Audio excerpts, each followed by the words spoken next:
Eu sou Rodrigo Pinto, da BBC News Brasil, e nesse vídeo explico os curiosos efeitos que um eclipse solar causa na Terra. O primeiro efeito é que a temperatura na Terra diminui. Daí você vai dizer, óbvio, não tem sol. Sim, isso é verdade. Mas os detalhes são interessantes. De acordo com a NASA, a diferença de temperatura durante o eclipse pode ser a mesma entre o meio-dia e o momento logo após o pôr do sol. Pense na diferença que isso faz onde você mora, por exemplo. Em eclipses anteriores, a diferença variou de 3 a 10 graus centígrados em alguns lugares. Ainda assim, temos que levar em conta vários fatores que determinam o quanto a temperatura vai cair, como a época do ano e onde você está. E se o eclipse é parcial, ou seja, a sombra da Lua cobre apenas parte do Sol, ou se é eclipse total. E a questão dos eclipses parciais e totais é interessante também. Sabe-se que a cada 6.585 dias, pouco mais de 18 anos, a Lua e o Sol voltam exatamente à mesma posição no céu. Este ciclo, chamado Saros, muda a cada 12 ou 13 séculos e por milhares de anos ajudou a prever eclipses. No Saros atual, ocorrem 71 eclipses entre solares e lunares, dos quais 31 são parciais. Eclipses solares totais, nos quais a Lua cobre completamente o Sol, são raros e só ocorrem na Terra e por coincidência. O Sol é 400 vezes maior do que a Lua e está precisamente 400 vezes mais distante. Por isso, quando a Lua se sobrepõe, consegue esconder totalmente o astro-rei. Agora, lembra que eu falei da queda de temperatura? Pois bem, essa redução tem outro efeito, o vento do eclipse. A gente sabe que o ar quente é menos denso que o frio e tende a subir. E esse movimento das massas de ar gera correntes. Com a queda das temperaturas durante o eclipse, o ar para de esquentar e, claro, não sobe, o que gera uma mudança na direção dos ventos. Segundo o estudo da Universidade de Reading, no Reino Unido, essas variações ocorrem na chamada camada limite, que é a camada de ar que separa os ventos fortes daqueles mais próximos ao solo. Esse vento do eclipse dura apenas alguns minutos, enquanto dura o eclipse. Quando o Sol volta, o vento também sopra como antes. É por isso que não é surpreendente que os eclipses tenham causado tanto fascínio e até medo ao longo da história. O Sol some, os ventos mudam, mas a ciência explica tudo isso. O eclipse de 14 de dezembro de 2020 vai gerar uma sombra gigantesca na parte sul da América do Sul.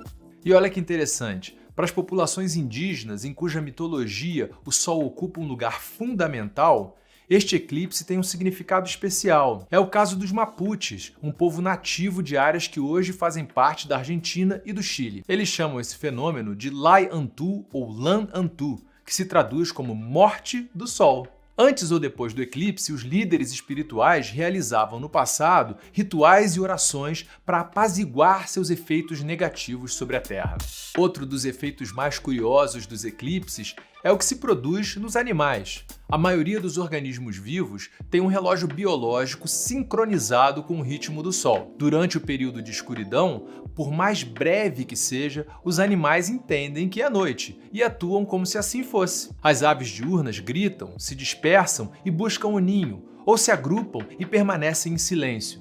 Já as noturnas começam sua atividade e começa aquela sinfonia de sons noturnos, que envolve as corujas, também insetos como os grilos. As mariposas, por exemplo, substituem as borboletas, as abelhas voltam às suas colmeias, as formigas a seus formigueiros e as aranhas desarmam suas redes, sem falar nos mosquitos de hábito noturno que saem em busca de vítimas. Em 1932, a Sociedade de História Natural de Boston, nos Estados Unidos, observou animais durante um eclipse solar que se prolongou por 10 minutos e descobriu que a metade dos animais observados parecia assustada. No entanto, a maior parte das informações sobre o comportamento dos animais é anedótica. Não há muitos estudos científicos sobre o tema. E você precisaria se preocupar com seu gato ou cachorro? Não.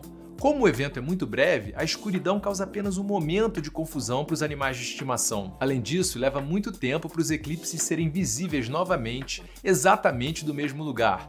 Especificamente uma média de 375 anos. Nem se um gato usasse as 7 vidas ia conseguir testemunhar o fenômeno de novo, né? Ainda assim, eclipses solares totais ocorrem a cada 18 meses ou mais. Portanto, se você estiver disposto a viajar, poderá ver um a cada ano e meio, pode até levar o gato. E não se preocupe, ninguém vai te chamar de esquisitão. Afinal, tem um monte de gente que faz isso. Sim, existem aqueles que se dedicam a perseguir esses fenômenos, os chamados caçadores de eclipses.